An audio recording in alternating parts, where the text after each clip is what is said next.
Europe 1, le journal de la Coupe du Monde. Raphaël Duchemin. Et Jérôme Lacroix à la une ce matin. Lionel Messi et l'Argentine se dressent sur la route des Bleus. I feel good.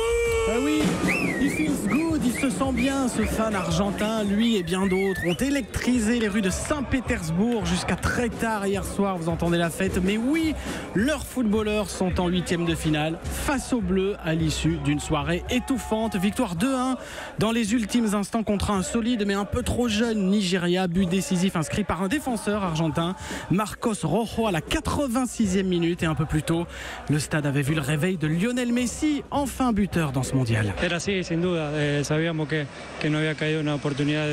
On savait qu'aucune occasion allait nous tomber du ciel sans rien faire comme ça. Il y a eu tellement d'incertitudes, des pénaltys qu'on a demandé, refusés, il y a eu des faits de jeu.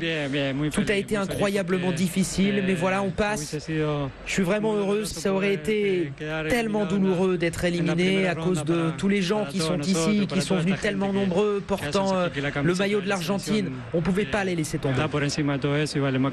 Alors Messi, grand acteur de ce Nigeria-Argentine, tout comme dans les tribunes, vous avez peut-être vu ça, Raphaël. Oui. El Pibe de Oro, Diego Maradona, le gamin en or, l'icône argentine, 57 ans aujourd'hui, auteur d'un peu élégant double doigt d'honneur lors du second but. Et certains journaux s'en délectent de matin. Regardez si vous êtes avec nous sur Europe1.fr, le Corriere dello Sport en Italie qui fait les Dita de Dios, les doigts de Dieu, en référence à la main de Dieu, un but inscrit de la main en 1986. Ou alors vous avez aussi Star Sport, le journal britannique, The Fingers of God, avec là encore le double doigt d'honneur pas très élégant de Maradona. Oui, c'est vrai, vous avez raison. France-Argentine, c'est samedi, 16h. Le premier frisson pour la France. Qui aidera peut-être à oublier la tartufferie d'hier. Renoncement franco-danois à Moscou pour le premier 0-0 de la compétition, qui certes a arrangé les deux équipes, mais pas sympa pour les supporters qui ne se sont pas privés pour siffler et aussi râler à l'issue de la rencontre. Sur le papier, on est très fort, mais sur le terrain, on est nul. Il n'y a aucun respect pour les spectateurs.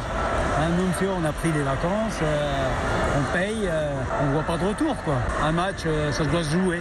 On arrive en 8e, on n'a toujours pas joué. Normalement, sur le papier, on a une équipe top niveau.